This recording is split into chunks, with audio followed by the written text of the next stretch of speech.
Reload the page.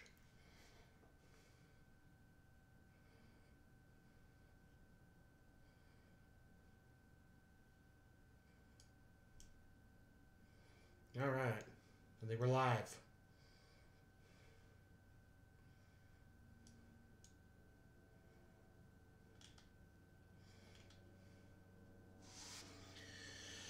All right. Hey, gamers. Welcome back to Game Master's Dungeon. I'm Brian, your Game Master, and we are live from the dungeon again. So, just to kind of talk about what we're going to be going over. We're going to be going over some new books, new games that might be coming out here in the near future for some of your favorite games.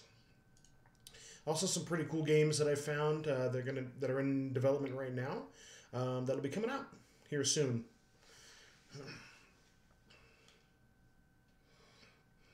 Hey, I can be heard. Let me turn on the chat now. There's somebody here. Maybe. All right. How's the chat look? I mean, how's the whole thing look? Do I look good? The beard is ready.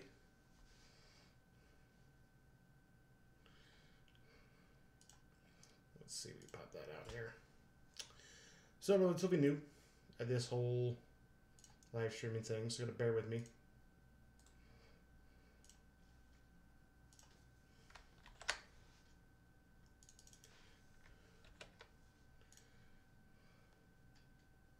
There we go. Okay, fix that. Cool. Welcome, guys. I know most of us were just talking in Discord about stuff, getting ready. So, Thex, I've had a chance to look through your character sheet. We're going to do that toward maybe the middle, end of the stream. So, we're going to stream for a couple of hours, depending upon the content and how fast we go through it, how many questions you guys are going to have. So then I just started off saying, so I found some pretty cool books that are going to be coming out for some of the pretty popular games, and then a couple of books and game systems that I saw that look really, really cool that I want to talk about, get your guys' feedback on. Obviously, we all love the usuals, right? The Dungeons and Dragons, the Mutants and Masterminds, you know, the big ones. But there's a lot of cool games that will be coming out here soon. New, you know, indie games or games that are coming out from, you know, current publishers that are going to be new systems, something to learn, something that somebody might like. There is a little spoiler alert. There is a new superhero RPG that I found that looks really, really cool, but we'll get into that here in a little bit. All right. Sorry, just checking the live stream health. There we go. All right. If you hear some weird noise in the background, there was the next door neighbor's kids were outside screaming and yelling at something. I don't what kids yell at. So if you hear that, it's something wrong, I think.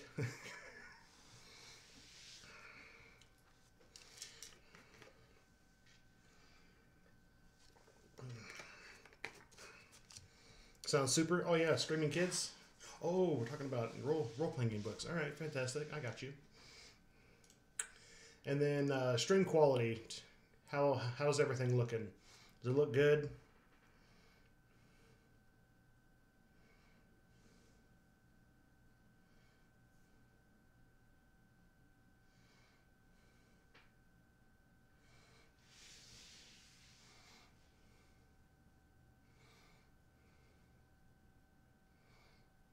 One of the things eventually on the docket, so far so good, cool. One of the things on the docket is going to be a new recording streaming computer. I mean, it does well enough, but eventually I want to get better quality so you guys can see my beautiful face. Yeah, I'm doing it at 720. So, I mean, it could probably do 1080, but it'll be a little choppy. Okay. I mean, you know, and I'm using all free stuff. Like I'm using free streaming software, so I'm using OBS, and then, hey, what's going on, Lucas? So pretty much everything that I've done and I've, you know, put out for you guys. set my. I'm going to set your top chat to live. Oop, let me go here. Hold on. Burp.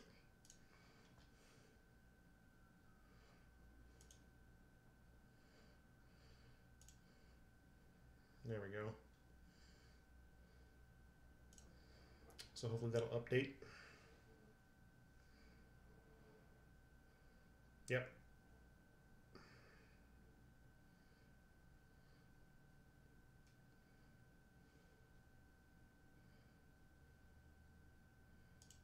Well, I told it to. All right, hold on. Let's go live chat.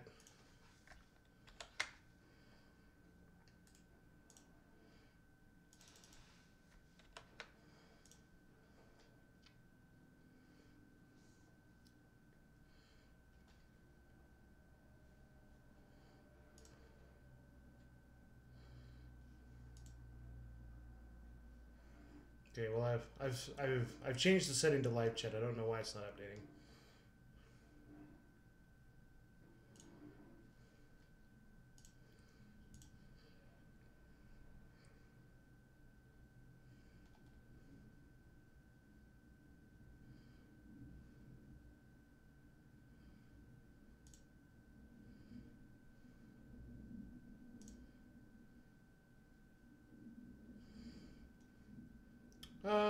Live early. I mean, I was gonna do 5 p.m. Mountain Standard Time, which is my local time. It's 5:05. I might have started it a couple minutes early. What if I do this and then redo that? It's weird.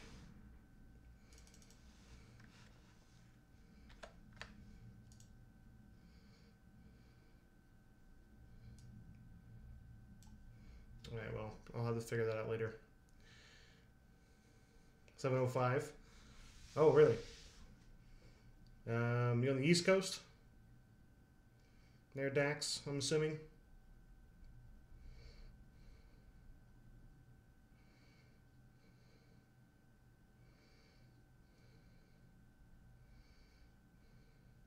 Yeah, like I've got it, like even on my my dashboard, I've got it set to live chat. I don't know why it's not changing that up there. It's a top chat, and then yeah.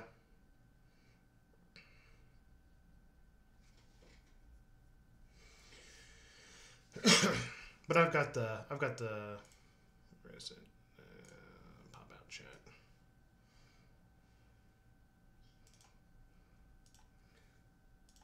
There we go. Put it over there. Okay. All right. Well, hey, it's 7 of us. Nice. I want to thank you guys all for coming in, stopping by. So some of you that have just joined, I don't know if you've heard what I'm going to go over, but first thing I'm going to go over is like some gaming news. We're going to talk about some new books that are coming out for like Mutants and Masterminds. Talk about the new Pathfinder 2nd edition. A couple other games that are coming out that I think that are really, really cool. From like new developers, and then some new stuff from D&D. Get your guys' thoughts on what you think about those games. And there is a new superhero RPG that looks really cool that I saw. I was like, oh man, more superhero RPGs. I love them, but Mutants and Masterminds is great, but this one sounds pretty cool in its own way.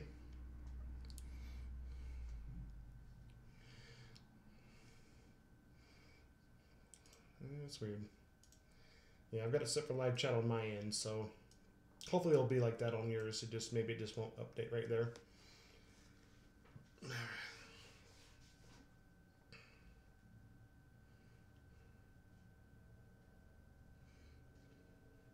All right.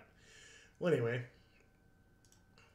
any questions before we start? Any guys have anything you want to talk about?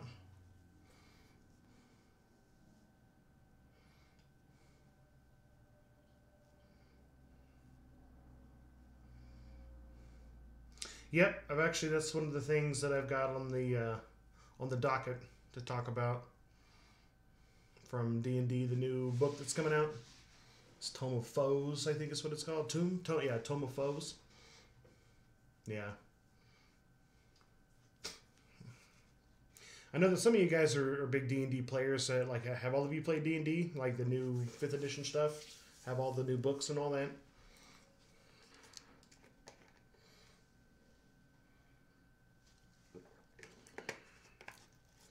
Yep. Total Foes.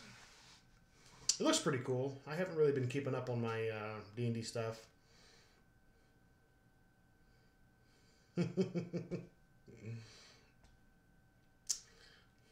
Yeah, because I know most of you guys are from Discord and you got some really cool conversations. You know, I've been really the only thing, only the core rulebook. I have like the core 3 books, and I've got the Curse of Strahd that I'm like halfway through running right now with a group of my friends. But it looks like that might kind of fall off because there's one guy that's not going to be able to make it anymore on the days that I play because it's every other Saturday. So then the other guy that comes to play, he's going to merge into my vampire game that I run before. Because I get over to my friend's place around 4:30-ish, and we play my vampire game for a couple of hours, and then everyone else will show up. And then, I'll cut off the vampire, then we go into the D&D for a few hours.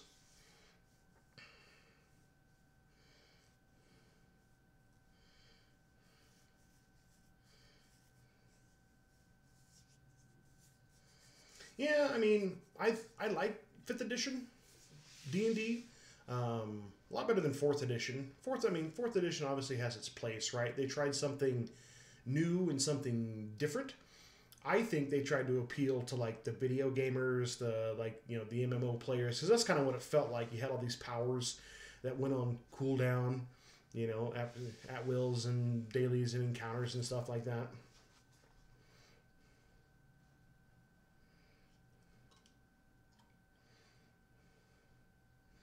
Oh my god. Most of the books from 2nd to 5th edition, you've got like a mountain. You have like 10 trees for the books. Where do you put all those? Do you have like one big wall of shelves that you just have books on? It's got to look really cool.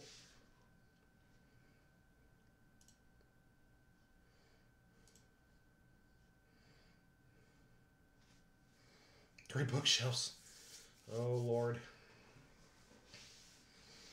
Yeah, I still have a bunch of my stuff left over from like 1st edition Advanced Dungeons and Dragons. Like I remember like when I got into the game and the internet was like new then, right? I had my old, I think it was like an old 486 or something, and we had dial up, and I was like, man, I need these books. Where am I going to get them? I went to eBay. I was like, wow, eBay is like the coolest thing, and I ordered them all, and of course, all used or whatever. Some of them were pretty well beat up, but I had my stack of books.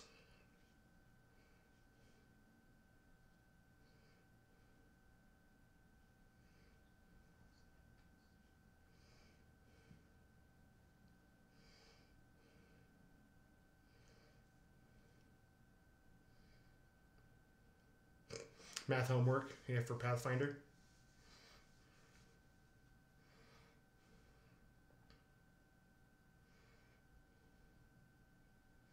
Got 86 pounds of books. How much was that in shipping? That's what I want to know.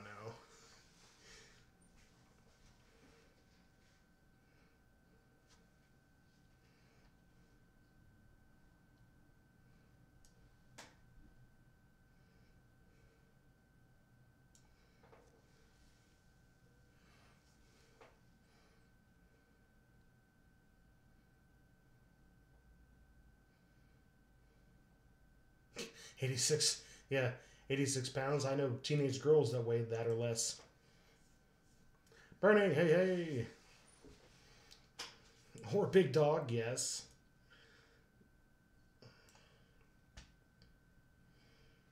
200 bucks bulk. 200 bucks. So I'm thinking what I could do with 200 bucks.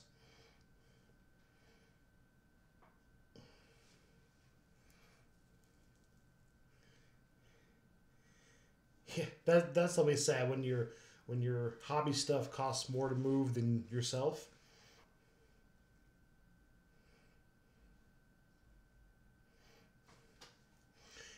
Emotes, maybe someday once I go to once I move to Twitch. That is a plan. One of the things. Maybe that's what I'll talk about. So we'll start with like an update on the subscriber based game that I've been talking about. So I'm looking to start next week. Probably going to run on Thursdays. So those of you that are interested, make sure you are in my Discord.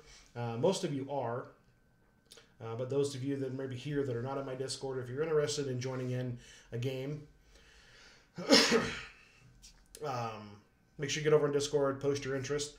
Now, obviously, if I get like 30 people that want to play, I'm not going to be able to play a 30-man game, so I'm going to have to kind of pick and choose.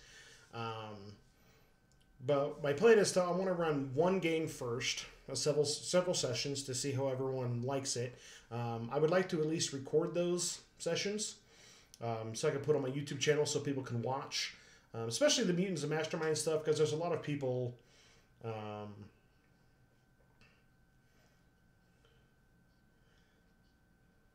Okay, sounds good. Thanks, Bernie. But yeah, so I want to at least record those sessions to see what kind of feedback I get from the rest of the subscribers on my channel.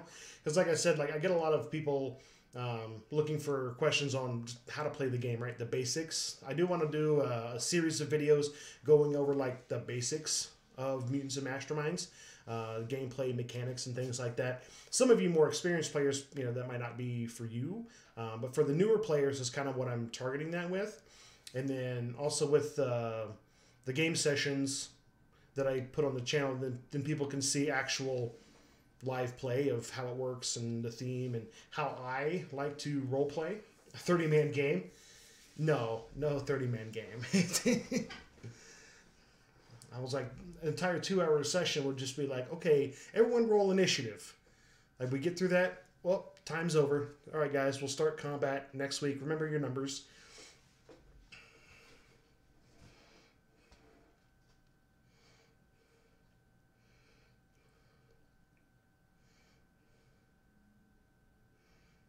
Yeah, $200. There's so much stuff you can buy with that. And then with the games, because I've been doing some research on Twitch, like watching games being played. Now I don't know if you guys have like watched game sessions on Twitch. Most people put it under the blanket of Dungeons and Dragons. People run just all kinds of different role playing games, but under the blanket of Dungeons and Dragons. I was looking yesterday. It was like the number 14th game played in the U.S., which was kind of cool. I want to make role-playing games number 1. Fortnite, move over, please.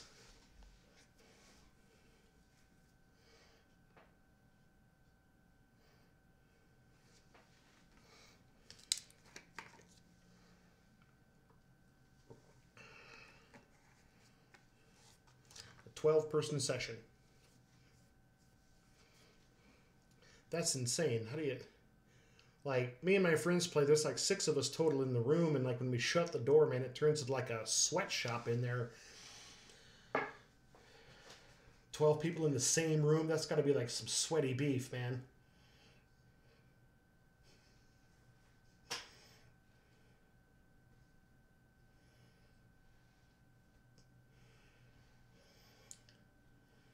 I can just imagine. I mean, and like one person starts goofing around in a 12-person game, and then... Okay, online Roll20. Okay, that's a different story. That's a different story. Okay, that I can understand. Yeah, turn into a sauna. Yeah, we should make a hashtag. Get tabletop role playing number 1, or whatever. You guys in the chat come up with something like that. Yeah, 5-person party. I mean, that's about standard. That's about the max. I'm willing in this game that I'm willing to run. I'm willing to take maybe a 6th.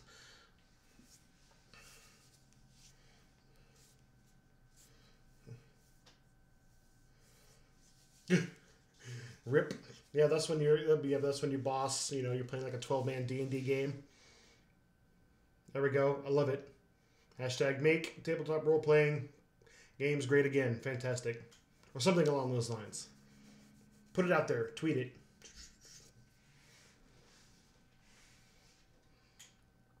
Yeah, like a... Yeah, the boss HP. You're like, oh, it's like D&D 12-person game. The boss has 4,000 health. Everybody's doing like 20 damage a turn. All right, 12 people. I mean, that could go a whole night. It's like a raid boss in like an MMO, like World of Warcraft or something like that.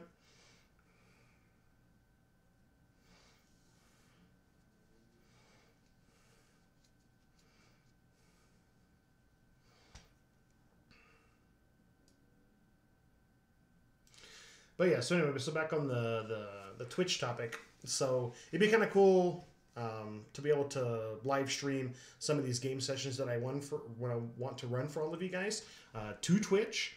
Is that something that if you were selected to play in one of those games, would that be something that you would be interested in?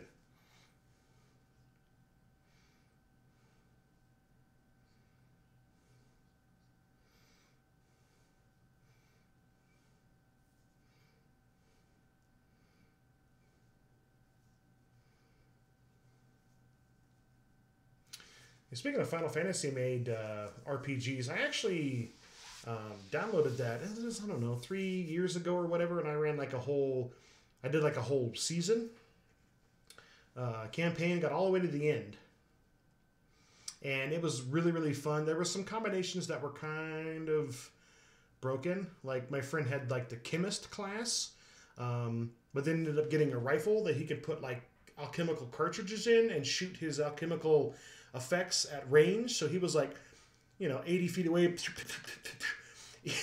like the exploding pots and all that other stuff.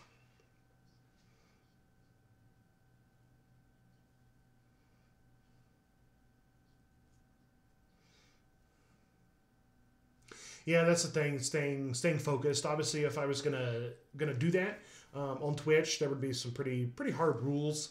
Obviously, we want to have fun, right? But we want to make sure that I want to make sure that I'm providing great content for you. But then we as a group would be providing the great content for anyone that would come watch. Because how else are we going to make it number one?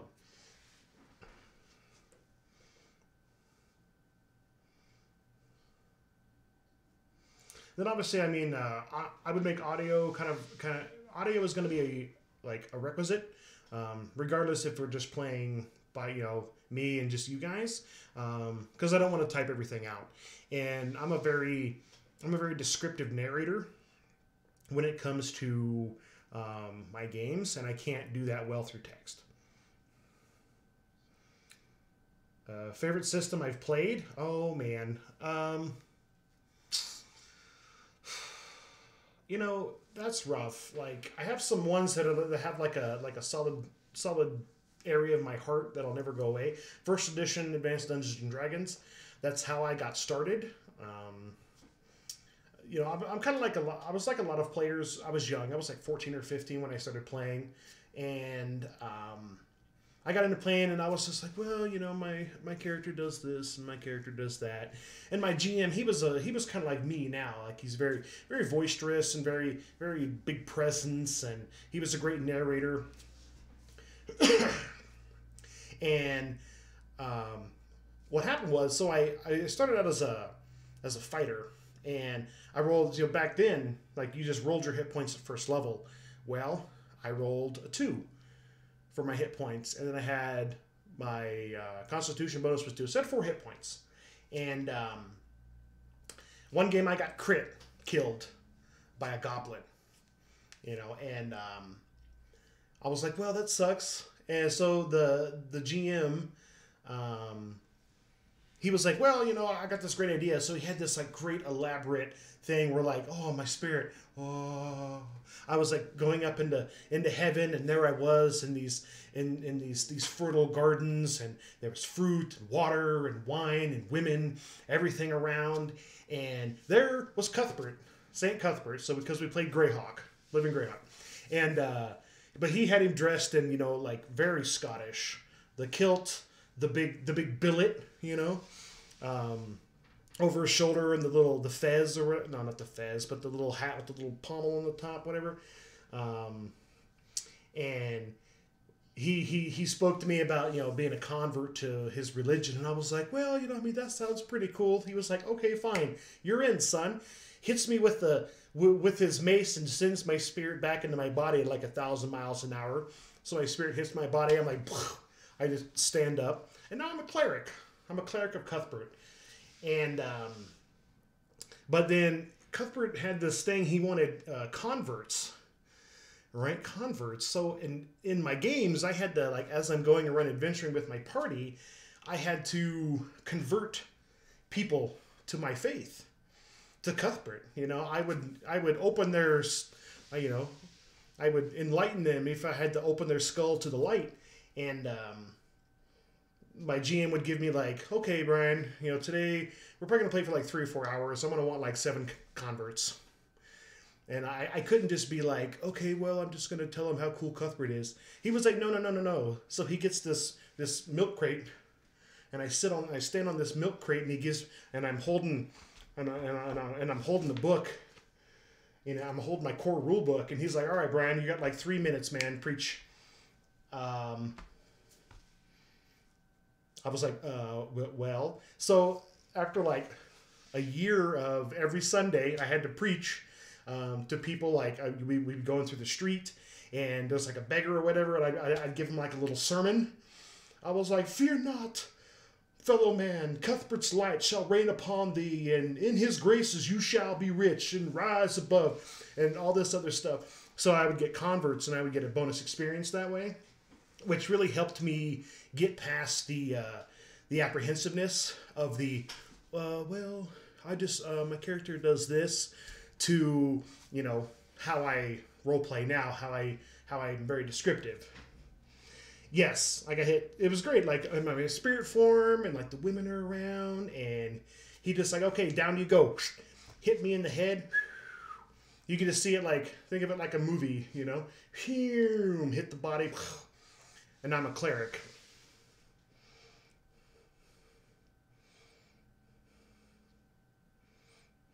Yeah, it was like a whole group of goblins. We got into a fight with a goblin, and if you ever played First Edition, you remember how crits work.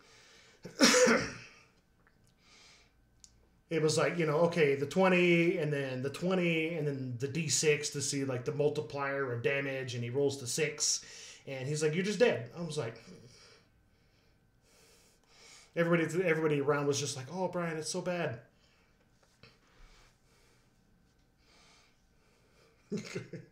Text corrector.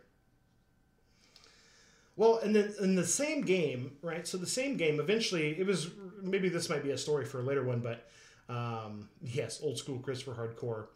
But eventually I worked my way up to like a 9th level cleric, and I became the head priest of the Temple of Cuthbert. And of course, we played on Sundays. What happens on Sundays? It's Mass. Everybody comes to church, right? And like all the other players, you know, they weren't like converts. Okay, I think one of them I converted. But they would all come, and I had to have my whole sermon. 20 minutes after I became, 20 minutes every Sunday of after I became like the high priest, of talking about Cuthbert and his greatness and his power. But I was very righteous, and I was like a zealot. Like there was this group of opposing, like the opposing gods. I forget what god it was. Cultists or whatever in the city trying to like take my converts. And I would be like, blasphemer, and I had like my mace I could throw, and it would return to me. So I would just like going around town just chasing people, throwing my mace at them. It was so good. Well, we got hate on Pathfinder.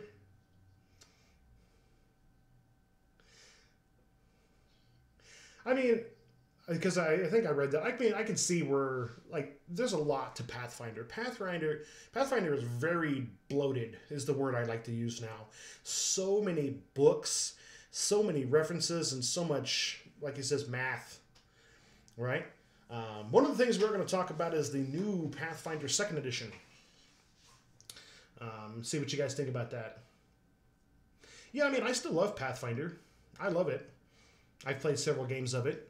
But it's always when the person that shows up to the game that wants to play this obscure class that's in one book that has 2 pages, and nobody's got the book, and he read about it online, and it just gets out of control. But it is a great game. But I mean, I really am excited for this for the second edition.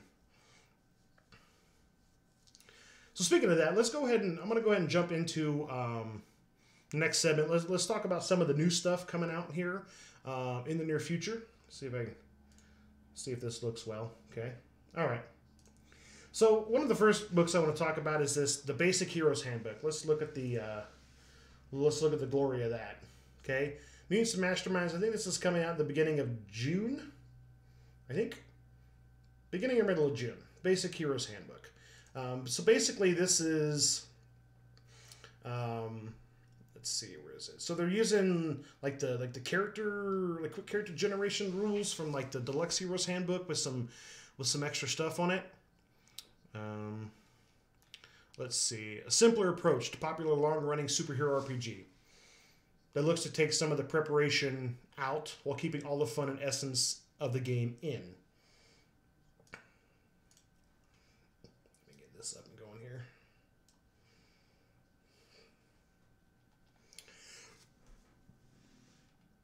What? No, I want you guys to look at. Hold on. Look at this line, right?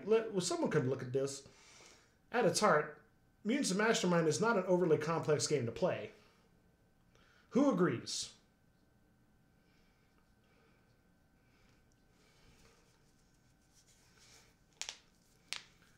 I'm going to see if we have any thumbs up. Thumbs down. I love the game.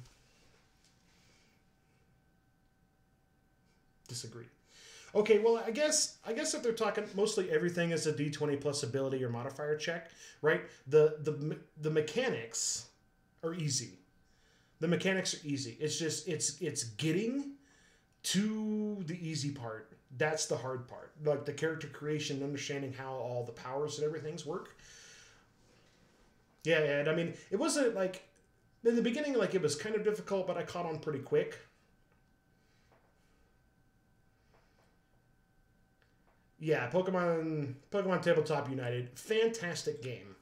One of the things I eventually want to cover. Honestly, I want to run a game of Pokemon, because I'm a Pokemon nerd. I don't know, like, don't tell anybody. I love me some Pokemon. The tabletop game is great.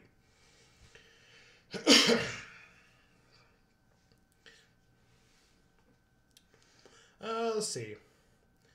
So where a fair amount of complexity comes in is during character design phase, right? They've got it right on the head there. So apparently they're trying to make that part easier. Espeon for the win. Points for you, Dax. Points for you. My favorite Eevee evolution. Okay. How is that game? Is it Game of Thrones or Game of Throws? Isn't there like a T instead of an N there at the end of that?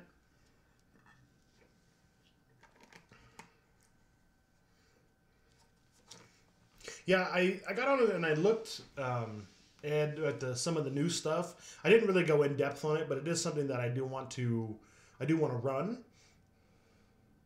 There we go. Is it fun? You guys having fun over there playing that game?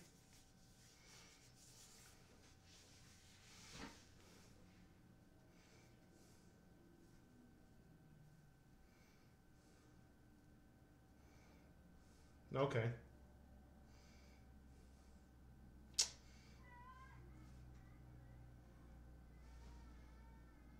There's children outside making noise. Shh, children.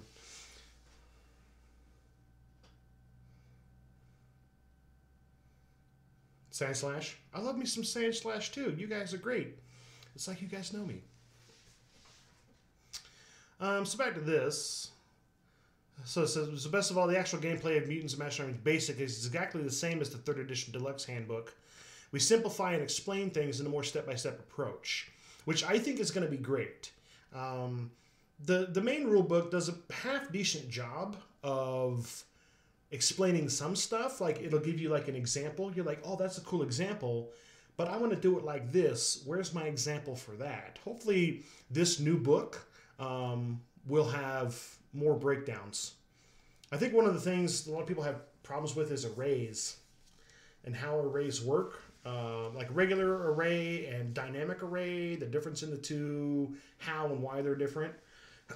Summoning That was a kerfuffle. If you guys have watched my newest video with my cat scratching at the door and I forgot to cut it out. I'm exposed. I'm a fraud. I know. Whew. I'm like crazy thirsty, man. I did like 3 hours of yard work today.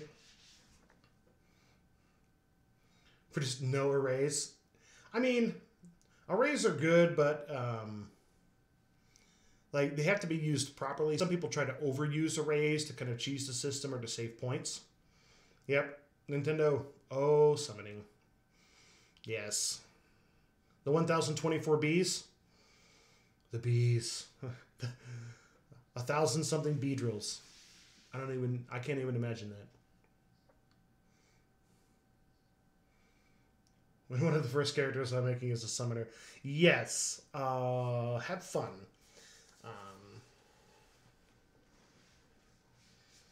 The bee user.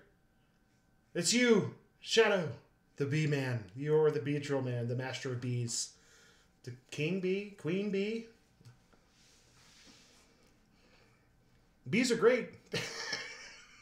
1,024 bees. Yeah, because we were talking in Discord about all the bees, and it's like, he was telling me about how much like the power costs and how many bees. I'm like, no, that's going to cost you like 250 points to be able to buy that level with that many bees.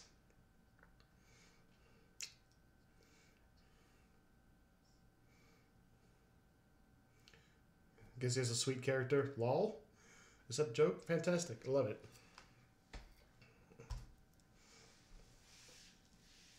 So yeah, so Basic Heroes Handbook. I think this is going to be really good, especially for some of you guys that are new to the game. I think this is going to be a good purchase. And I think I was looking on Amazon. It's like $29.99. But obviously, if you like digital, you could probably go to like DriveThruRPG when it comes out and get it at a better discount. Yeah, 1,000 power level 10 bees. I can't. That would be the craziest. That would be the craziest character to build. Yeah, like you do nothing else but summon bees, and they'll have sacrifice. So anytime you get attacked, you can just nope. Bee takes it. Bee takes it.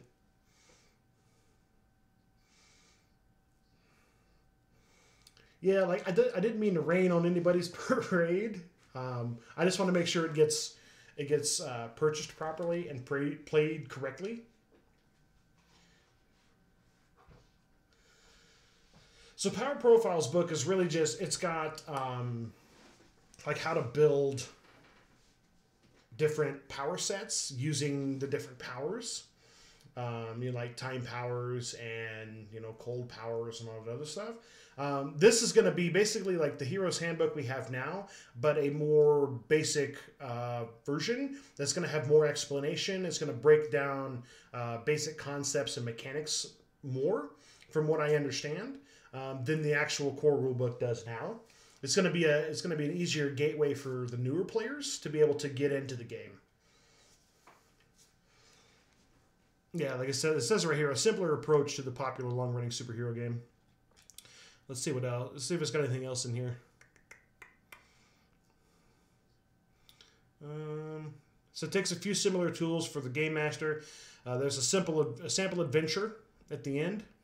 Training wheels area in the Doom Room. Also several encounter archetypes, including different heists and criminals, rescues, and disasters. That's kind of cool. It's got some pre-built stuff in there. Yeah, Lucas, I want that. I want Yu-Gi-Oh, man. Duel. See, then you just have to make like a bunch of different characters like that, and then yeah, Doom Room's what it says right here. I don't know if you see it. Doom Room. I guess it's supposed to be like the Danger Room or something. I don't know.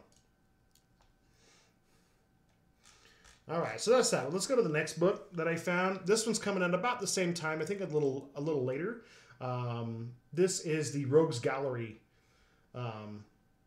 book. Yeah, the only word scarier than array is variable. Yes. What about a variable array? I think that would cause the universe to implode, to be absolutely honest with you.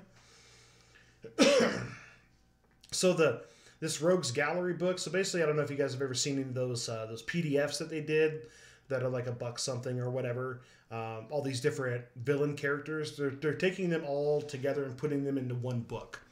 Right here, it collects the 40 plus Rogues Gallery PDF into one collection, and they're adding a dozen new villains and anti-heroes. So you GMs out there, I think this is going to be a great resource if you're looking for a bunch of pre-made villains. I'm still writing down Doom Room. All right.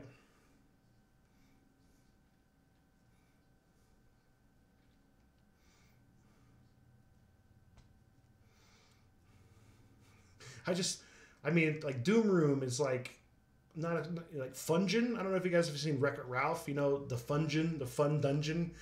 It's like a play on word. I don't know. I think Fungin is better.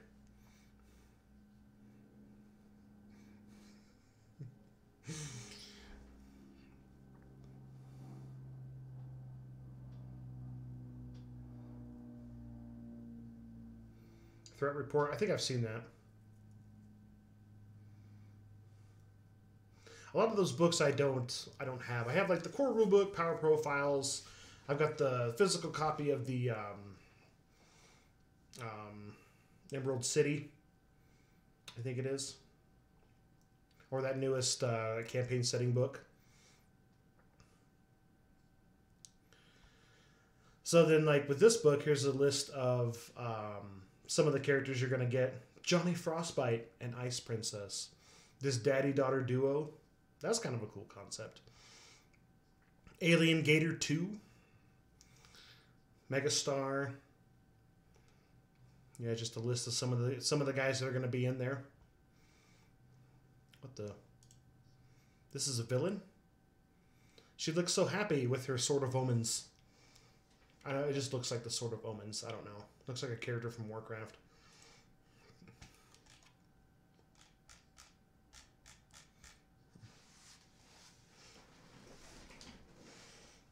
Yeah, daddy-daughter duo is cute as hell. Yeah, I think it's kind of a cool concept.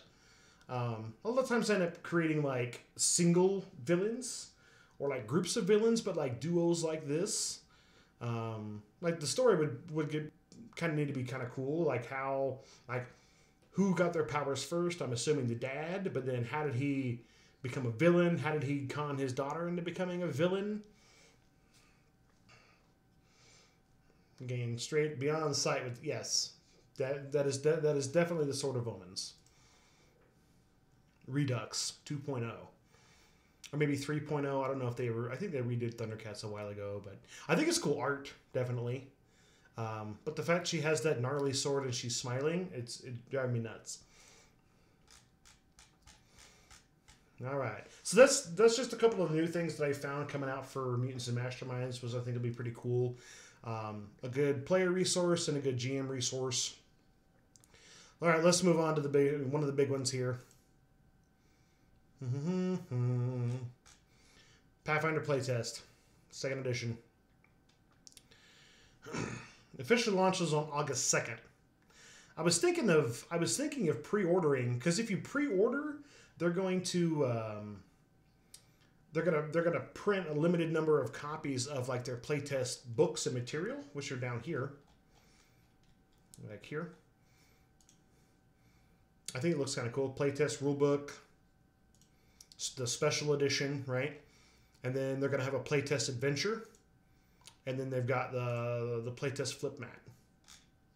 But yeah, so like if you pre-order, like you'll get a physical copy. Would that be something you guys would pre-order? Would you guys pre-order this and play it?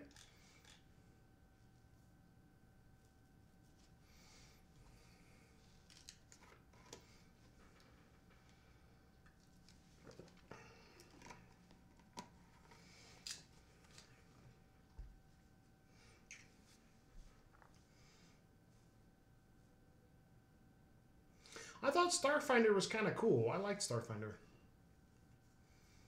All right, planning to order it. Do you have a game group there, Adam, set up, ready to go? Or are you looking for people?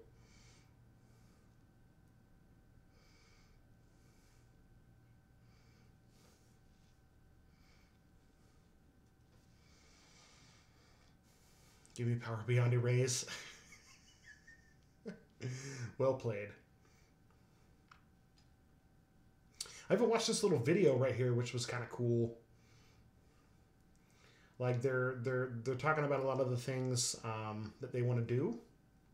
You know what? I wonder. Can we just play this? What if I turn this on? Like they're talking about a lot of the things. Hi, I am Eric Mona, the publisher at Paizo. And I'm Jason Bowman, the director of Let's game buy better design. quality video. What's In going on here? 2009, Paizo published the Pathfinder role-playing game, the result of a massive public playtest involving tens of thousands of gamers, just like you. Now, at that point, those of us who worked behind the scenes on Pathfinder already had 10 years of experience with the 3rd edition rules. 10 years. We were very well acquainted with the flaws and problems that we wanted to smooth over in order to make the game easier to learn, more fun, and better for the type of thrilling sword and sorcery adventure stories that had brought us to tabletop gaming in the first place. Now, with 2019 just around the corner, we find ourselves in a very similar situation with the Pathfinder game itself. It's been 10 more. Now, with 2019 just around the corner, we find ourselves in a very similar situation with the Pathfinder game itself. Not quite It's been sure. 10 more.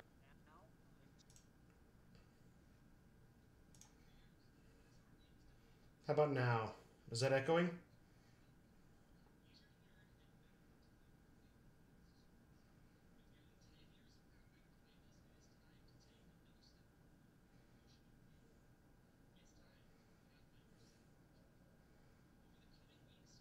All right, cool. I just had something got turned on, but let's make it bigger.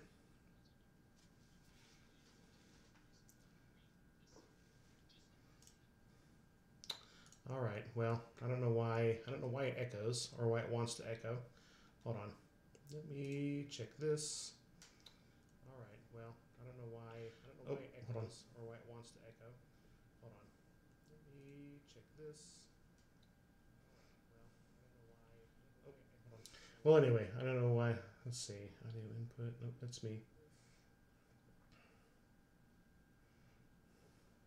Well, anyway, I don't know why. Let's see. I don't know why it's echoing. It shouldn't be. Well, anyway, I don't know why. Hold on a second. I don't know why it's echoing. It shouldn't be.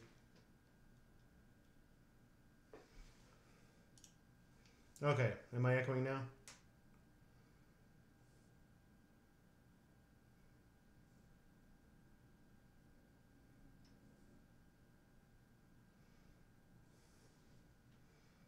Spooky.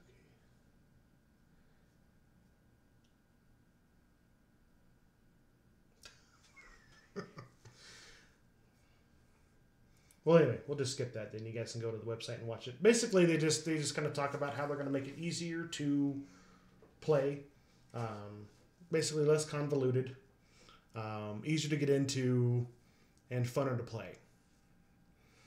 The video isn't that long, but then they have like some of the stuff right here.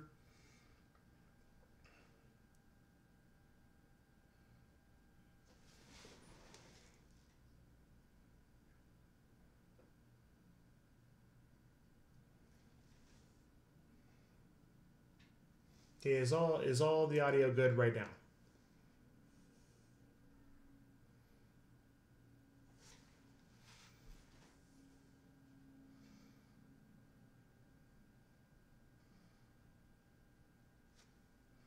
Okay, cool.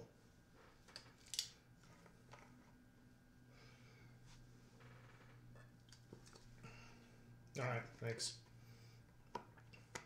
I'll have to work on that, figuring out. I know because it's set up to be able to the audio input is supposed to play that without an echo, but I'll get it figured out before next time we do this. But anyway, so yeah, they do talk about streamlining.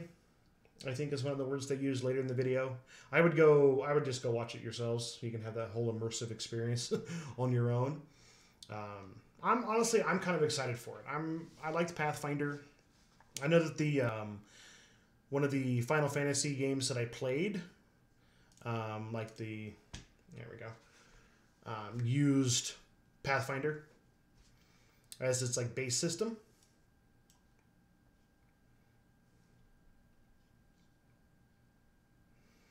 Yeah, new combat mechanics and initiative system is going to be pretty cool. And then, here's a list of some of the, the playtest features that are going to be right here. It's right there. There's your word, man. Streamlined. Yep, level 10 spells, 4 spell lists.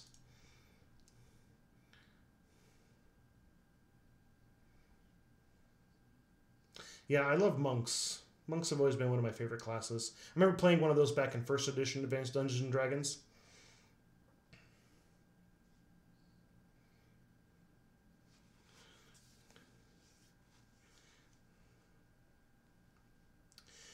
I mean, I think 5th edition D&D's got some pretty decent character customization. With it's like once you get to the one level, you get to choose like a path.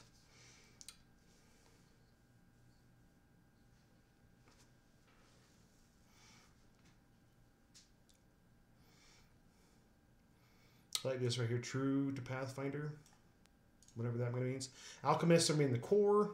A bunch of just class changes, generalized. Goblin player characters. Those of you that want to play goblins and kill characters at first level. Designed for all levels of play.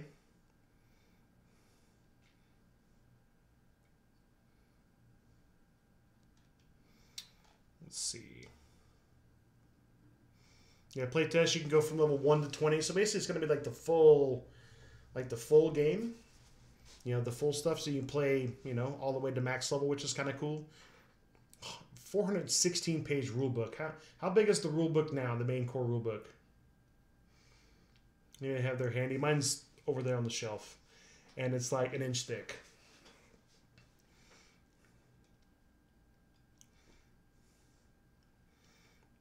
It's kind of cool how they're bringing out like a playable adventure with the release. That'll be kind of cool. Then they got like, there's tons of blogs. I don't know if you guys have been reading up on it. Oh, right here. Let's look at Alchemist class preview, shall we? 575. All right, so they chopped some stuff out. We'll see if some of that stuff makes it into more supplements. All right, class preview. Yeah, so the Alchemists all released in the Advanced Player's Guide. Alchemist has proven to be very popular. Unsurprisingly, when we surveyed the player base about the classes we play the most, Alchemist rose at the top.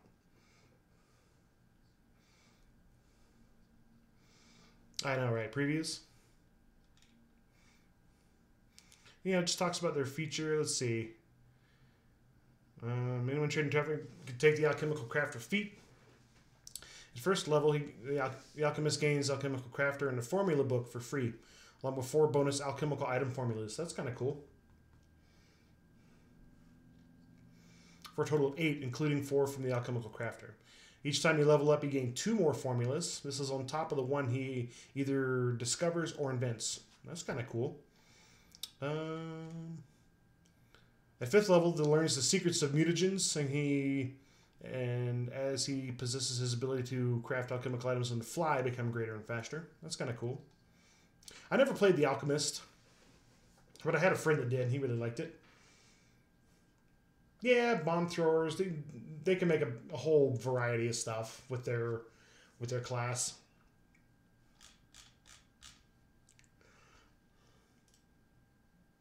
Cool. Well, you know, like I said, I'm excited for it. I might pre-order it and maybe run a game. I don't know. We'll see. I mean, it's August. We have some time to think about that. All right, who's ready for the next one? Let's look at Super Age. So I found this was on Kickstarter. So Super Age is a new superhero-based RPG. We'll click on this preview thing. It'll take us to a different page, talk about some more stuff. But you can create your perfect super in the new golden age of man. Set in the near future, use your abilities to investigate cults, dark fictional dealings, financial dealings, and alien threats. Travel to parallel worlds, colonized caverns deep inside the earth. I like some of the art that they've done for this, which is kind of cool. Solar Kiss, that's kind of a cool character. This guy looks like an alien. Neptunus looks like an alien monk. Right there. Look at the preview. So this takes you to the Kickstarter page. They've got it's like a minute-long video. just kind of going over some of the highlights of what's going to be in the game. We can go down further. The book art looks really cool. It looks like another thick-ass game. Big old book. A lot of rules.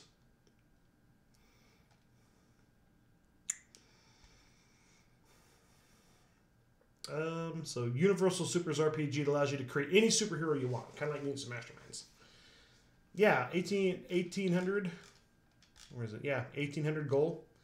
I don't know who's going to...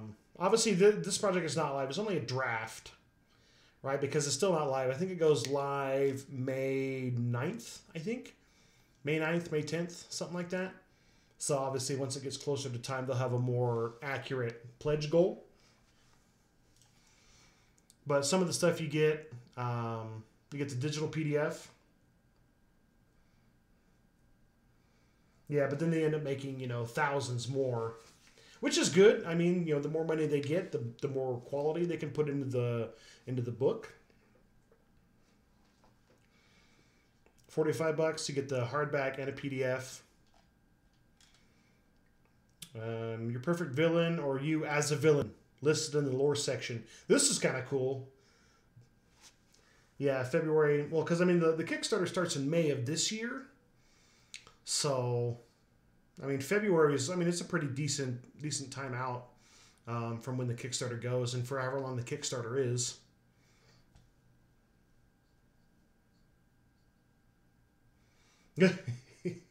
Yep. So as soon as you understand Masterminds, it's like, okay, set it aside, pick up this game, and just be in the whole same boat, Where is... Yeah, $145. You could be the perfect hero, or you could be a hero listed as a pre-generated option in the book. That's kind of cool. And then $750 or more, you become God Touched.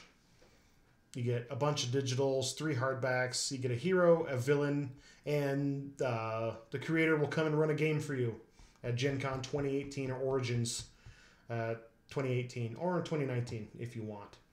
That's kind of a cool incentive, I do like I said, I like the art. Art's one of the things that really draw me to a game.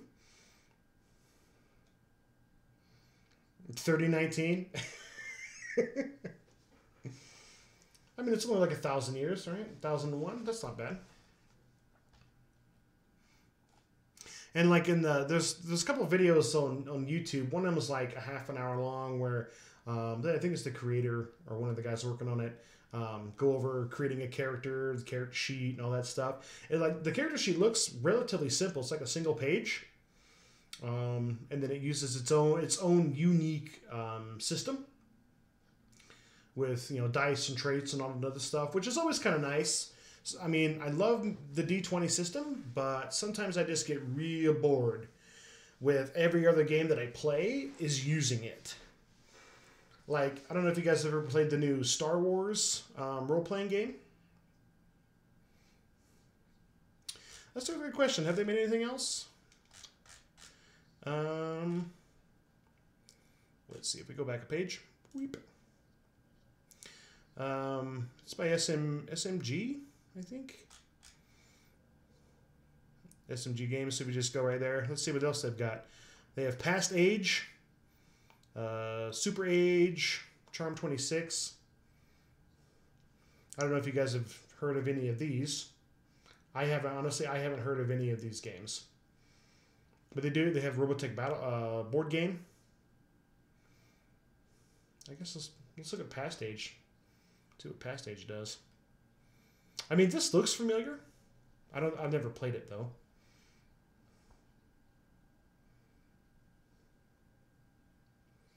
Yeah, Ed, if you go to YouTube and watch, basically just type in Super Age.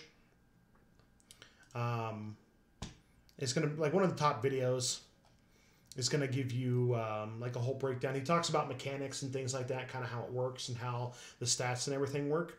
It's pretty informative. Like, if you want to know like what you're going to be getting into, it would be a good way to get started. I like this werewolf guy. He's kind of cool. And then this second guy with a gun reminds me of like a Cable. Boom, baby. Yeah. I love some of the names. Some of the names are just great. All right, so let's move on here. So let's talk about Dungeons and Dragons. I know the chat box might be in the way of some of the art, but there's nothing over here. So, Mordenkainen's Tome of Foes. There's not a whole lot to this page. I just wanted to show it off, just because obviously it's in a D&D book. Oh, Robotech. Oh yeah, I remember Robotech.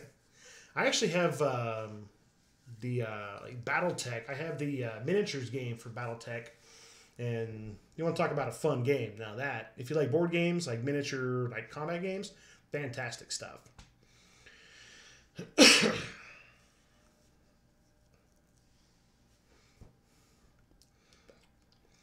But yeah, so like it's kind of cool. They have this video right here. They're streaming on Twitch, but basically they're taking some of the monsters, like I think 20 monsters. Yeah, you need a big table for BattleTech. But they're taking like 20 monsters, and they're having like people play a monster, and they're fighting the monsters against each other. I watched a little bit of this stream earlier, and it was kind of cool. They got some really cool, unique monsters in that book.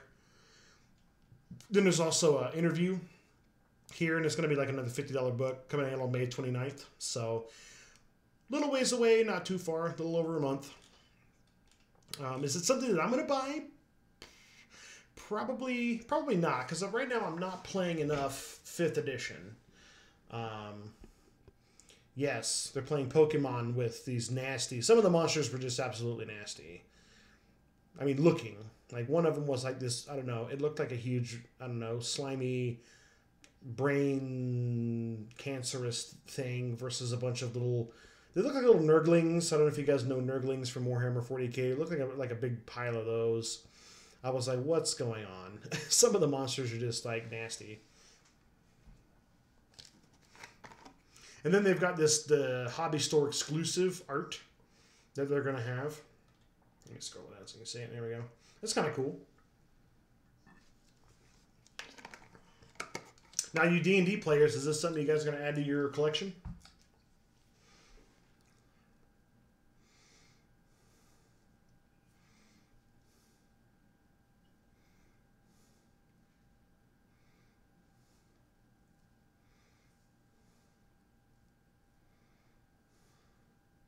Not on lunch. Yeah, it's like books like this are like, they're cool. Yeah, so then we got, definitely 100% day one purchase burning. Are we getting the exclusive? You can try to get that exclusive art. I think that looks really, really cool, honestly. Wait until they relaunch it.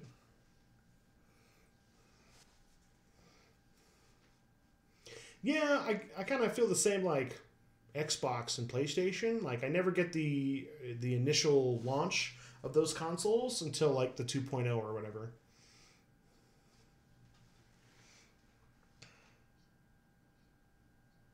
You see, that was always my thing too. Like, there was a while there when I was buying all the books for a game system that came out, even though I wasn't actively playing. I wanted to have them when I needed them. But then I got to the point where I got this stack of books of 6 feet tall. I'm like, wow, I'm not even using them.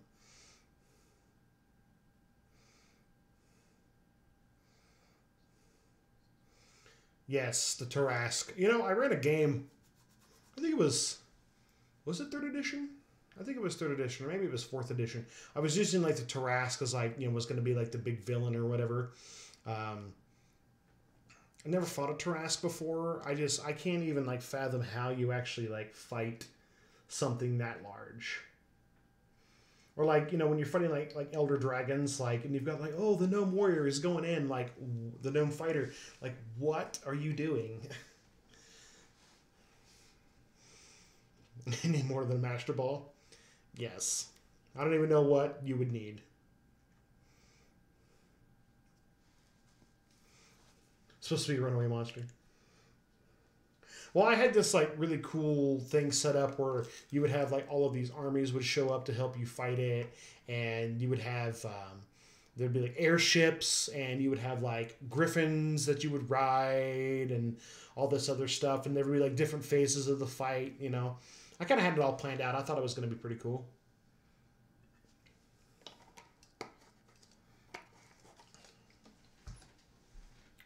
But right, other than that, there's not a whole lot new coming out from D&D. They're putting out content relatively frequently.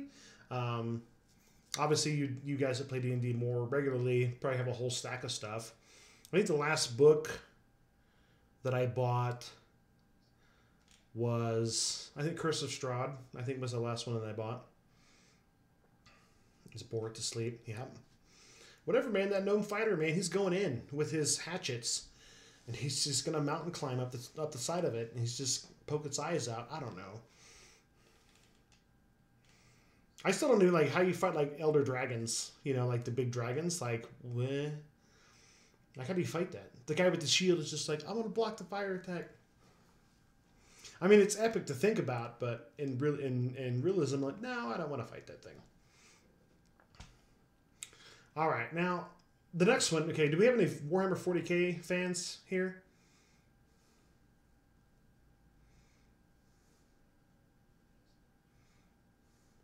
Shadow of the Colossus Tarrasque Edition. I like it. Yes, you don't fight Elder Dragons. You deal with them. Fantastic. When I mean deal, you know, you make bargains. Oop.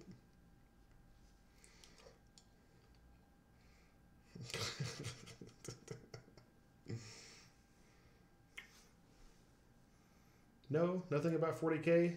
Oh, sad. Because I love 40k. Warhammer 40k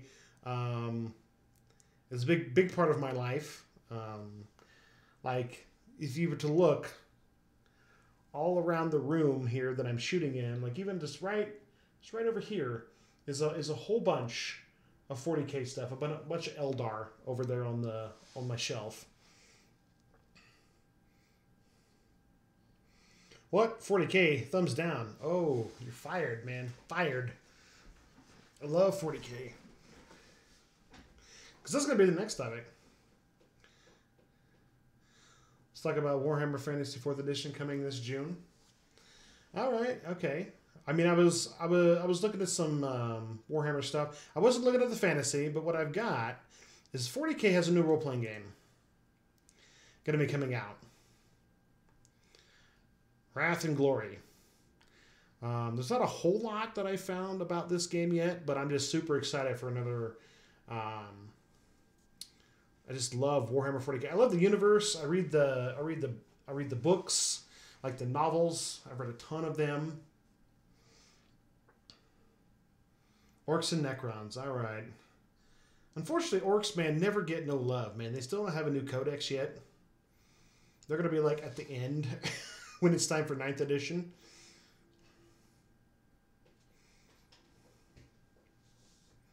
Tactical gaming. What kind of games do you play then, Thex? Do you play like Malifaux? Or are you into War Machine Hordes?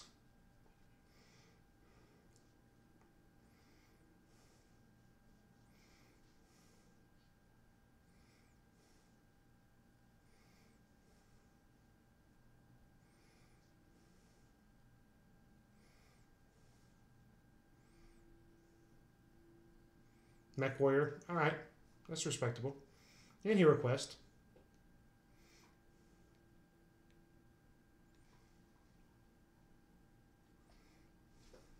I've been playing 40k since like 3rd edition, so you know, off and on. Yeah, Lucas, I like your the druid thing you're talking about there. That's a pretty good way to deal with it. Turn into a big giant exploding bird.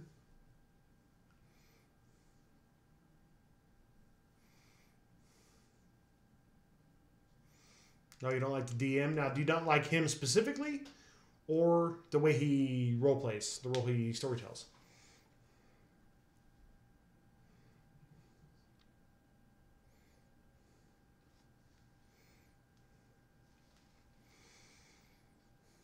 Starfleet battles. Have you played any of the like X-wing or what is it, Star Trek Armada or whatever it is that has all the ships?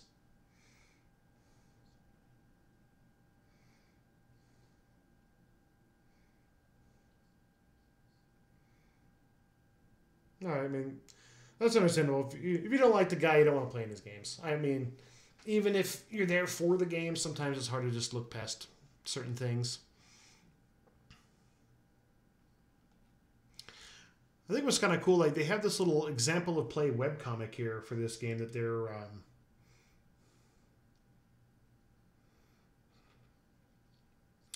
Man, that always sucks. That's one of the things, too, about, like, tabletop gaming like that, like miniatures gaming. Like, it's harder to find people that play than people that role play, because, you know, people that want to role play maybe not even need to buy anything. They can just come show up, and then you've got all the character sheets and all that stuff.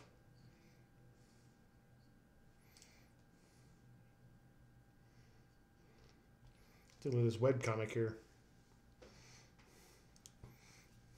Oh, Titan. Not a Titan. Knight. It's kind of cool. Yeah, they have this whole webcomic. It looks like this is going to be a multi D6 game, just like, you know, like the game is on the tabletop. It reminds me of the, you know, where is it? It reminds me of just throwing dice in the old Dragon Ball Z game. Oh, that's terrible with the green screen. But yeah, there it is.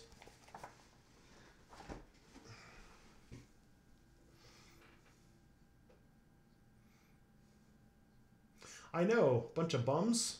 Bring your own dice. It's one of my rules. I guess, like, if it's like your first game ever, like, you go to somebody, hey man, I got this cool game. You want to come play? Yeah. I know, right? You see me? There I am. Should I write him an email about copyright my face? Because, I mean, that's actually really crazy. I mean, I looked at the guy, but I never really put it 2 and 2 there. Good catch.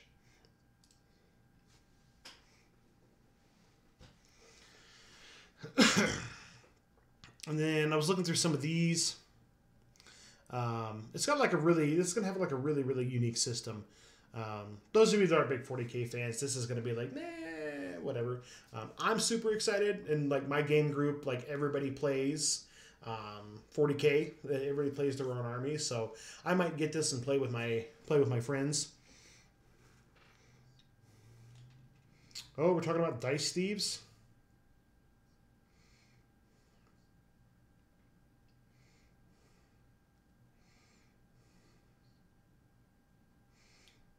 All right, that's kind of a cool little thing you got there, Fix. The rite of passage, buying dice.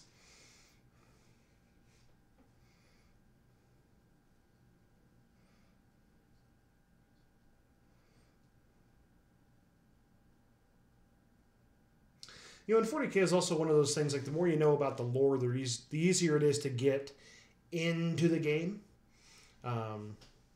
Not like to just sit down and make a character and play, but also to get into the character, into the lore, into the feeling and the setting, because there's no happiness.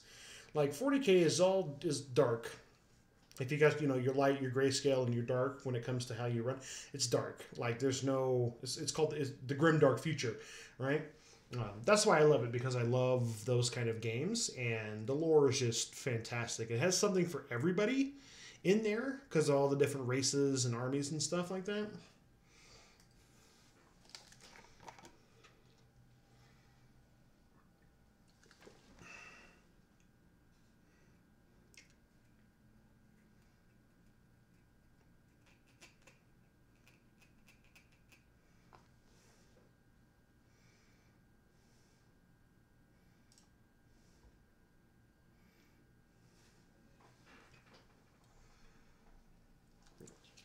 Yeah, Dark Heresy. I had the first edition. Second edition came out. I never got on the second edition. But I did have Only War.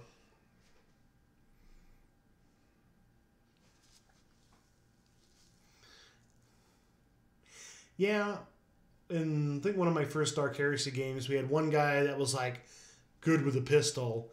Well, he rolls the fumble or whatever, shoots the other player in the face and takes his eye out. So then he had to have like a robotic eye. That was actually worse because he couldn't afford a good quality one.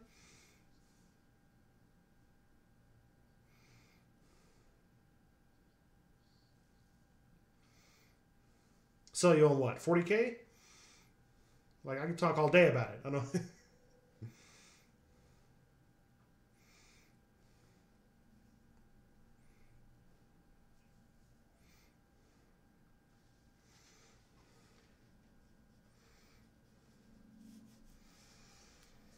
Yeah, because I've got like the Death Watch role playing books. I think of all the series of books that Fantasy Flight put out for 40K when they were doing it, like I played the crap out of Death Watch. Loved it because I love Death Watch. I love Space Marines.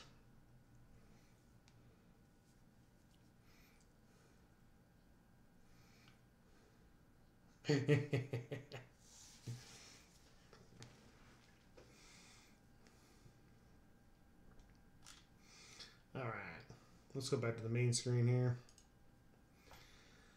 So that's like news and everything update, right? That's some of the stuff some of the books and everything.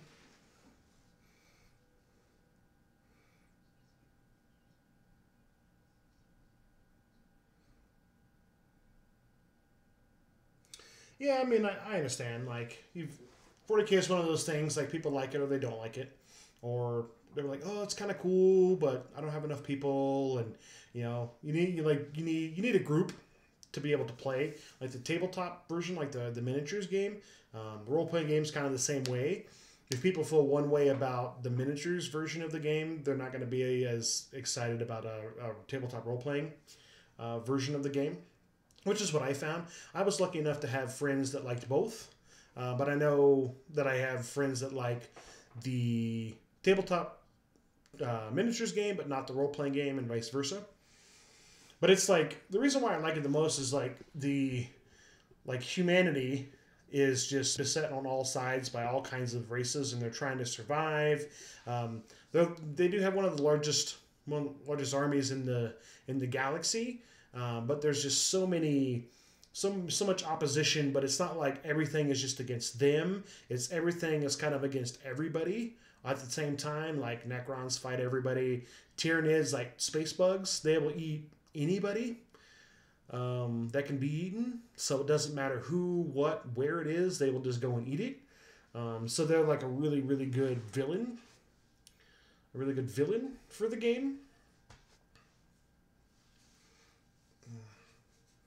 Safety is overrated. Yes. Don't need to be so safe.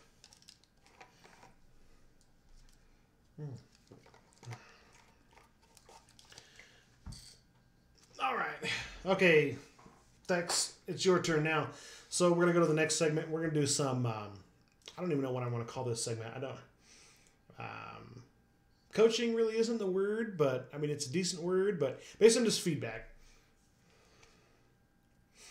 Yeah, actually, there's tons of interaction in 40K. There's a whole political hierarchy. There's like the Inquisition. There's the High Lords of Terra. There's people that are scheming and plotting, and people that are turning against the Imperium. Cultists worshiping the gods of chaos. There's all kinds of stuff. There's some kind of content in there really for anybody if you dig deep enough. But yes, character building time. So Thex here was nice enough to submit his character that he made, his first character that he's made for Mutants and Masterminds, and he has decided to be showcased here on the channel in the dungeon, and we're going to take a look at it right meow. Yes, I do like Age of Sigmar. Fantasy was good. It was convoluted as hell by the time it got to the end. Age of Sigmar, initially I thought it was too easily, or they went too much the other direction, like on a scale of difficult to easy. They went too far, but honestly I think where Age of Sigmar at is now, it's a fantastic game, plus all the new models coming out.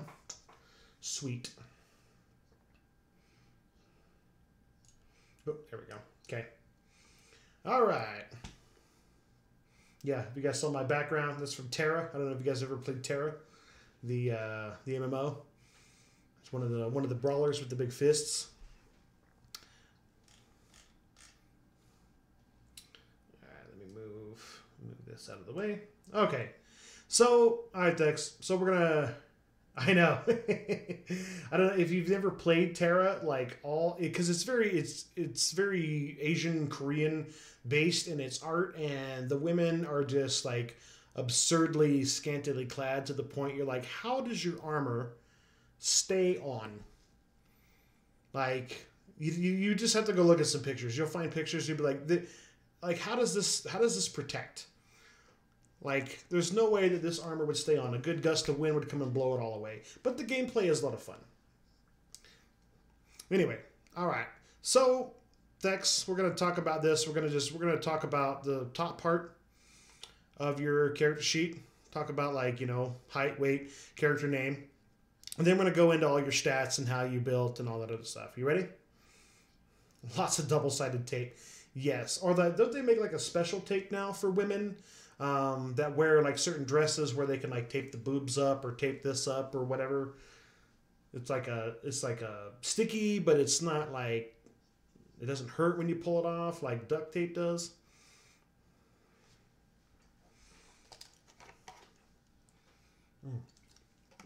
Oh God! Should have drank a gallon of water before I started this. All right, Dex. So your character name, Thundersnow. I like that. Maybe in the chat there, why did you choose this name? Tell us about this. Tell us about this name.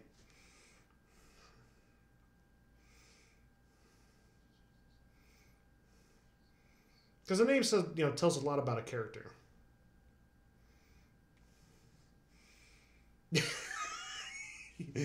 Correct. Absolutely.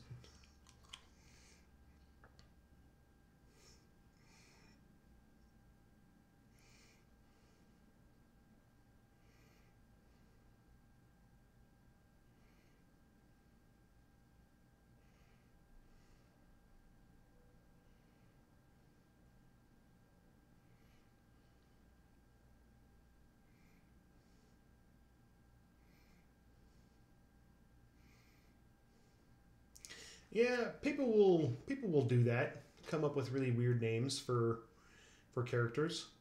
It's one of those things like, see, like right here, right? So Thex has got like his little story behind his name.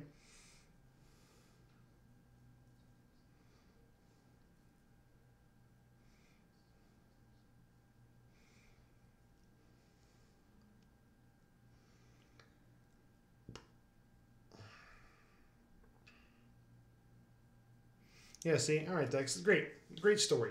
Like you can tell like when somebody's put the thought, like when you put the thought into the name of the character, that's when you know like the rest of it's just gonna be gold. Maybe we'll see.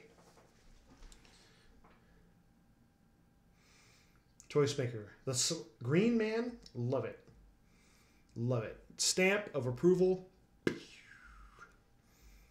Carrion Crow is pretty cool. All right, so you go, so Thex, your character's male, you're age 20, you're 5'8", 168 pounds, ice blue eyes and platinum blonde hair. I like that. It's kind of cool, very thematic with the elemental stuff you're going to have here. So let's look at where you spent. So let's start with abilities. So 48 points in abilities. So over here, so strength 1, stamina 6, agility 2, dex 2, fighting 4, intellect 1, awareness 3, presence 8. Excuse me.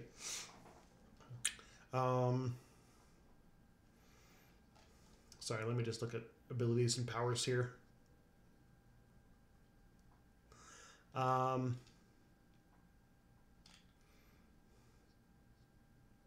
Strength 1. So why just the 1 point in strength versus 0? Just so we can kind of talk through the thought process and how I think about making a character versus how you do it.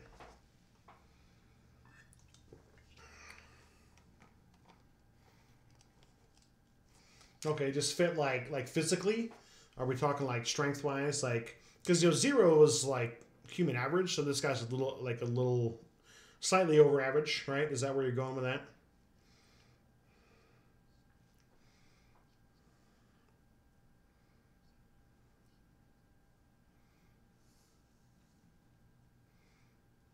Okay, cool. So you're gonna be power level 10. So you got 150 points, 48 in abilities. Now the question begs: are you satisfied with how your abilities look? Like, is this you? Is this your character? Is there anything you would want to change here? Like, now that because it's been a little while since you've given me this, and you've obviously thought about it. Anything you would want to change here?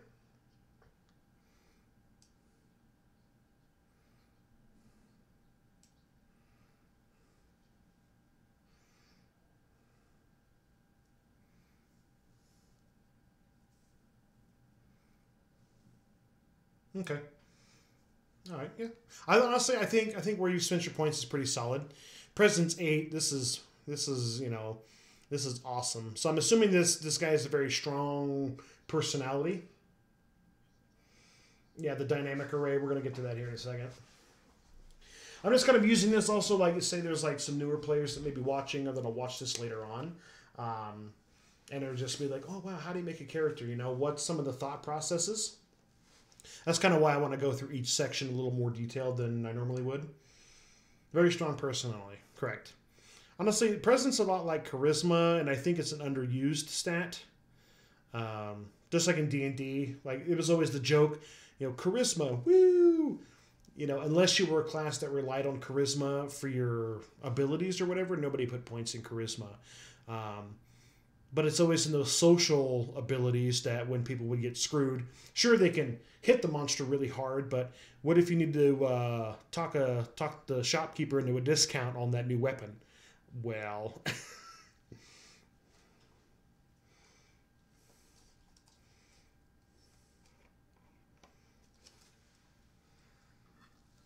so Shadow, you spent every point you had on just powers. You've got nothing else?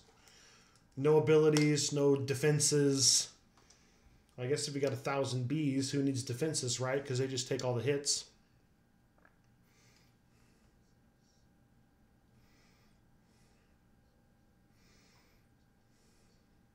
Dump stats, yeah. Metagaming is where a lot of people get. Like, some people would see this one strength, be like, well, I don't use it to punch people. I could just put it at 0 and put the 2 points elsewhere, right? But so this is a good example, especially for the newer players that might watch this, right? When it talks about metagaming versus building a character that's more than just stats on paper. This can be a good example. I mean, sure, like the 2 points that he saves on his strength going from 1 to 0 could be put somewhere else. Yeah, cool, but then that makes him less strong, and maybe that's not how you envision the character, right?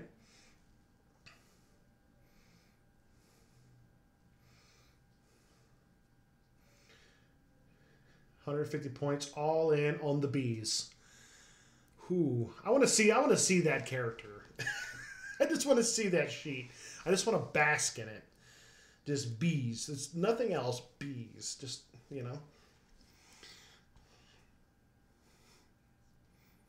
All right. So then let's look at defenses. So in defenses, you spent 8 points. I think your defenses are pretty good. Toughness 6, power level 10. Let's see. Do you have to enhance the stamina? Do you not want to take any like protection or like force field or anything like that? Because toughness 6 is good. It looks like you're relying a lot on your ability to evade attacks versus take them. Because even at power level 10, toughness 6 might be a hair low if you go up against something that's more designed for just straight combat.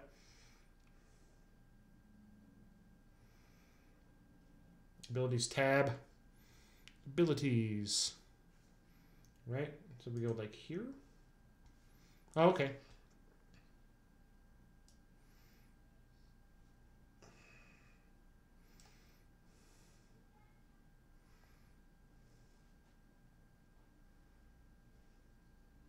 Okay.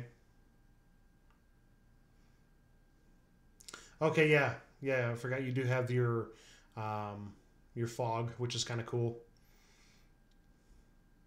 Thinking ahead, fantastic. All right, we'll go back to the main page here. So then, yeah, defenses look really good. Initiative +2. I mean, that's really about standard. You didn't put any points in that, but it's not really needed. Unless you're like a speedster or whatever, then you're going to have just like a crazy amount of initiative. But +2 is not bad, because even if you look at some of the archetypes, they only have maybe +3, 4. Not a big difference. So, okay, you want to know about powers. Let's just get into your powers. So you've got weather control. Weather control, so 30 points. Range damage. So you got... So now I see, like, dynamic... now you understand how dynamic arrays, do you understand like the difference between a regular array and a dynamic array?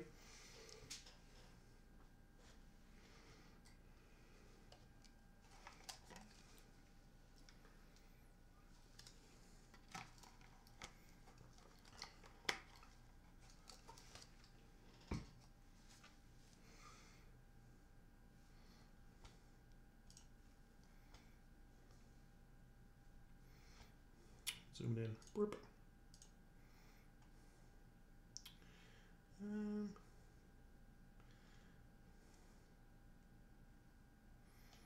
This sheet's pretty cool.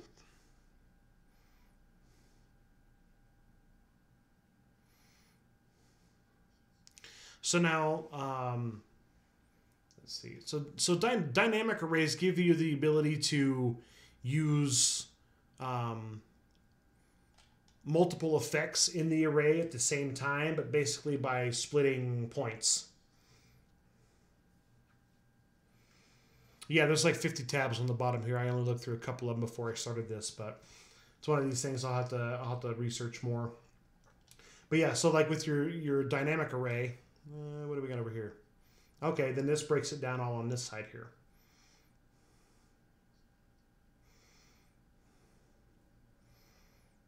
It's range, burst 1, 30 feet. Okay.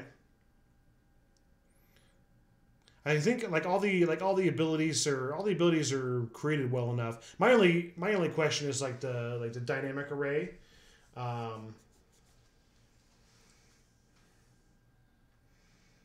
Yeah, split points between them.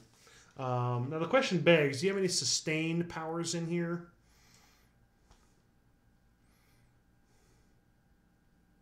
I guess technically, if you're using a dynamic array, as long as you continue to allocate some of the points, because normally sustained and continuous effects, like if you use it like a regular alternate array, unless you continue to use the same effect every turn, you can't maintain it and use something else.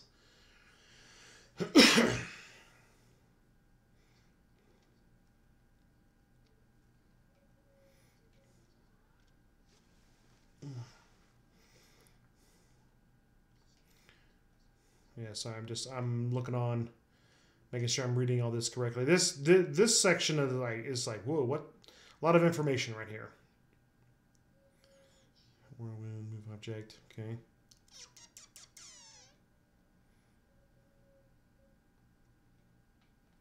Does it show at the bottom of this how the points are spent?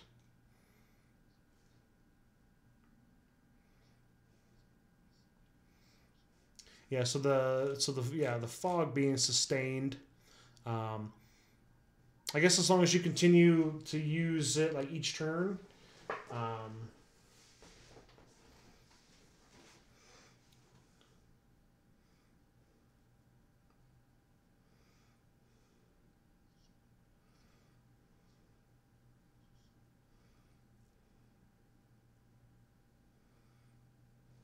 Just stay on the customs tab. Okay. Sorry, that was... I was like, whoa. There was just a lot of information on that section of the sheet.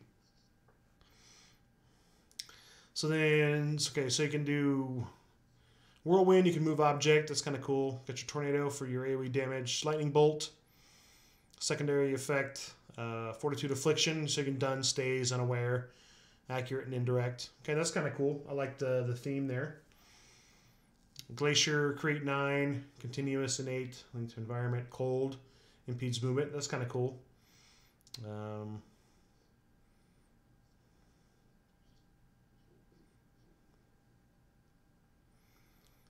Dense fog. I really like this dense fog ability. I like how you put that in there. Because obviously if something gets really cold really quick, it's going to create mist. It's going to create that fog. I like how you put the thought in like thematically with that power.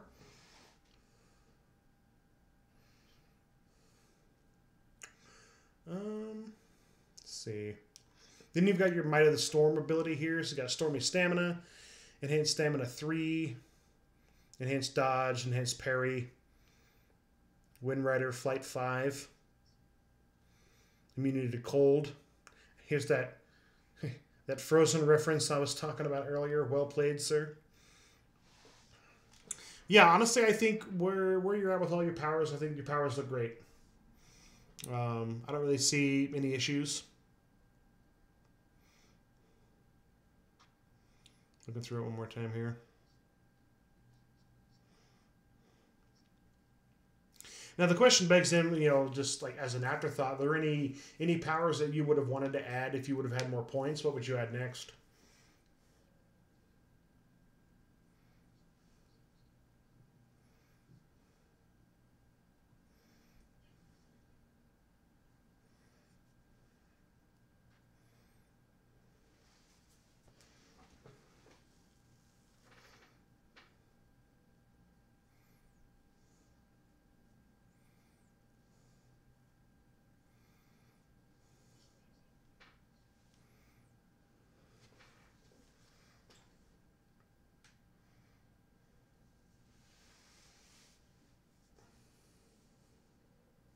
Yeah, if they have senses that are able to pierce just vision, you know, if they have some other kind of sense.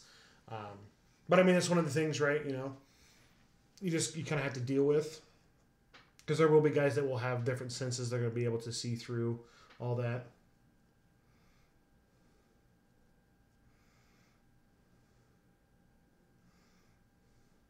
And then, what do you guys think of his power array? What do you guys? Any comments on that?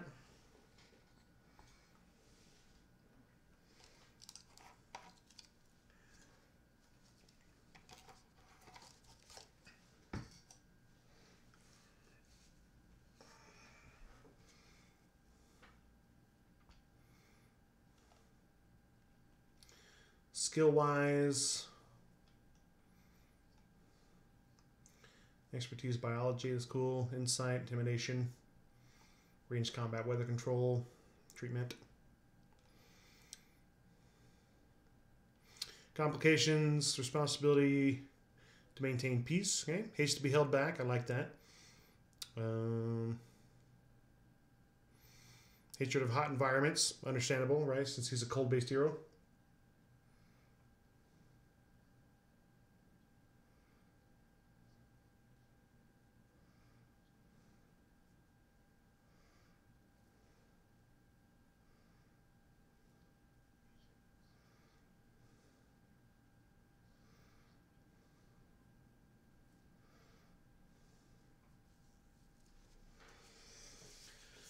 Yeah, Lucas, we could, if we've got some time, we've got about 20 minutes left here on the stream, so maybe afterwards we can go. I'll be over in Discord. We can talk a little more if we can't get to it here on the stream. Snow bees. I do like the idea of adding the Yeti or something like that. That'd be kind of cool. Kind of like Iceman, how he's able to summon like ice clones would be cool. I mean, like Sub-Zero Iceman style. But the Yeti's just as good as well. It's like summoning some kind of critter, some kind of monster.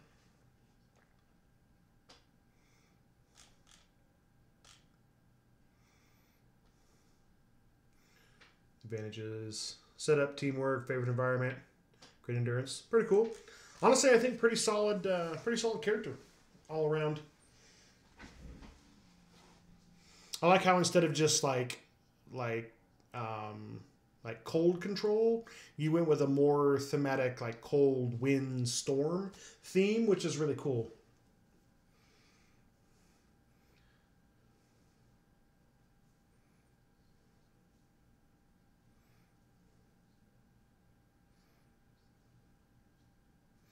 Yeah, summon a snowman.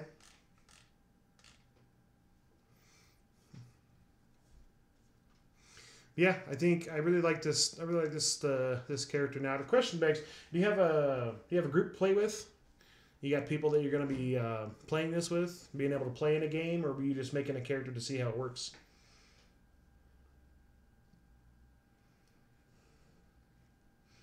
Yeah, setup, Ed. That's a really good. That's a really good advantage. Very thematic.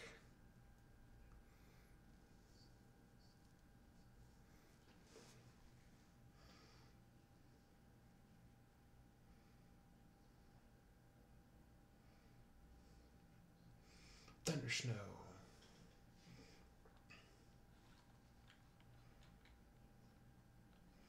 A weather wizard. Isn't that copyrighted though?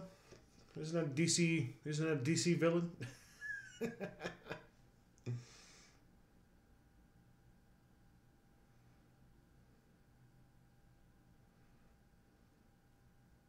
Okay.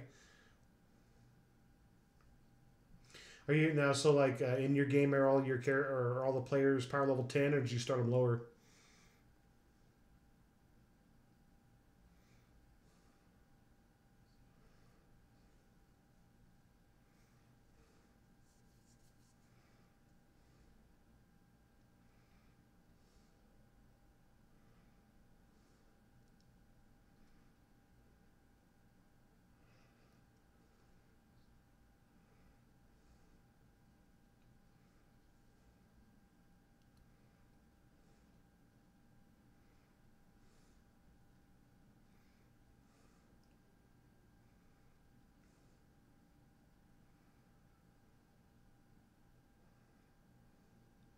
Okay.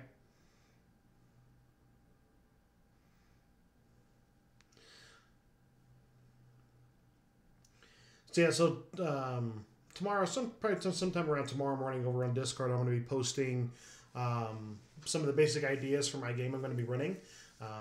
So if you're interested, be sure to check those out. Let me know if you're interested or not. Those of you that are watching, so yeah, tomorrow, if you're not a part of my Discord channel now, or Discord server, the link in the description box below, make sure you come over and join. If you want to be involved in one of these games. Oh, the lag is getting bad. Okay, hold on.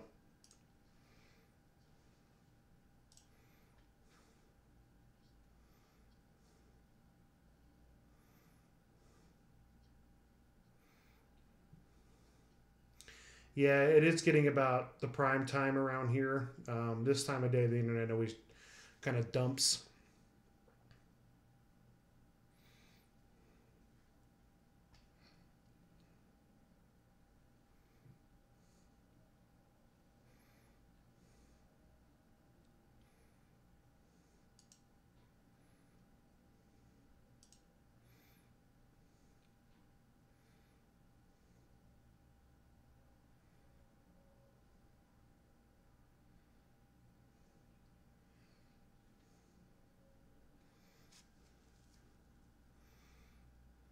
All right, just hold on.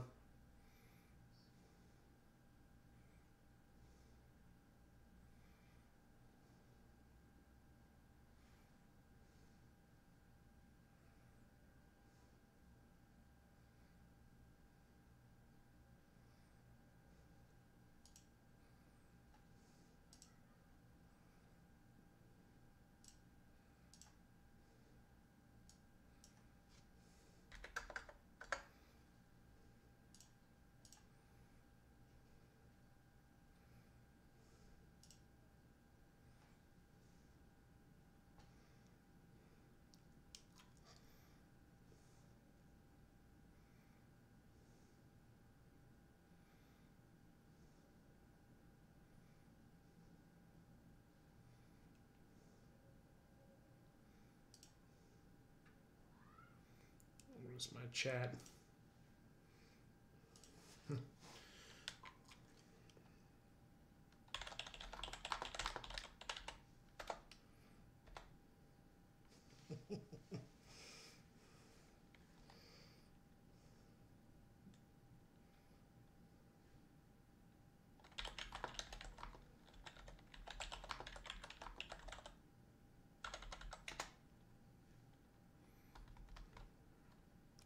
Might be one of these things, and maybe I'll need to do it earlier in the day when the internet doesn't get so bogged down.